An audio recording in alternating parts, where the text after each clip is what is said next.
আসসালামু আলাইকুম। অনেকেই চাচ্ছেন বাথরুমে টাইলস লাগাবেন, কিন্তু বাথরুমে আগে প্লাস্টার করা থাকায় টাইলস লাগাতে চাচ্ছেন না। এই ভিডিওটা শুধুমাত্র আপনাদের জন্য।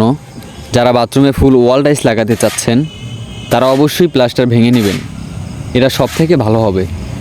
আর যারা চাচ্ছেন শুধু বাথরুমে ফ্লোর টাইলস করবেন, সাইডে 2 ফুট কিংবা 1 ফুট করে স্কেটিং দিবেন। যারা বাথরুমে কিংবা বাসায় টাইলসের কাজ করাতে চাচ্ছেন তারা এই ভিডিওটি সম্পূর্ণ না টেনে দেখুন, আশা করছি বুঝতে পারবেন। যারা মঠবাড়িয়ার ভিতরে টাইলসের কাজ করাতে চাচ্ছেন তারা চাইলে স্ক্রিনের উপর নাম্বারে যোগাযোগ করতে পারেন।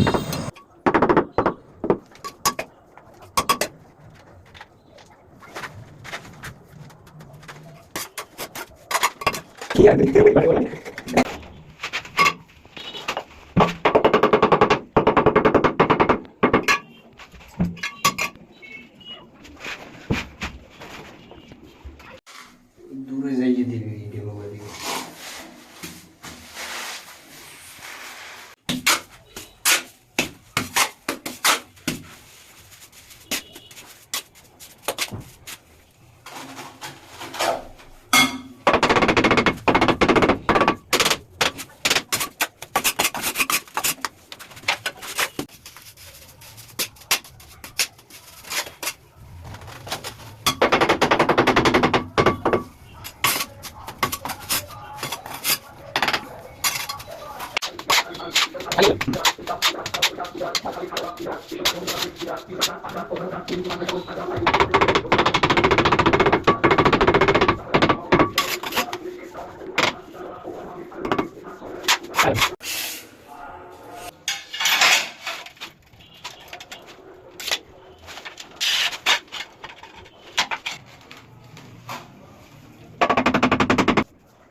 এই যে সবাই দেখছেন না, এটা যদি আমরা তোমার করে সেরকম হবে না, আমাকে তো লাগে এই 3 গুণ দাম বর্তমানে রাসার বাজারে আছে 3 গুণ বেশি দাম, যদি ভিজে ওই ভিজেই গেছে ওই এবার রাখছে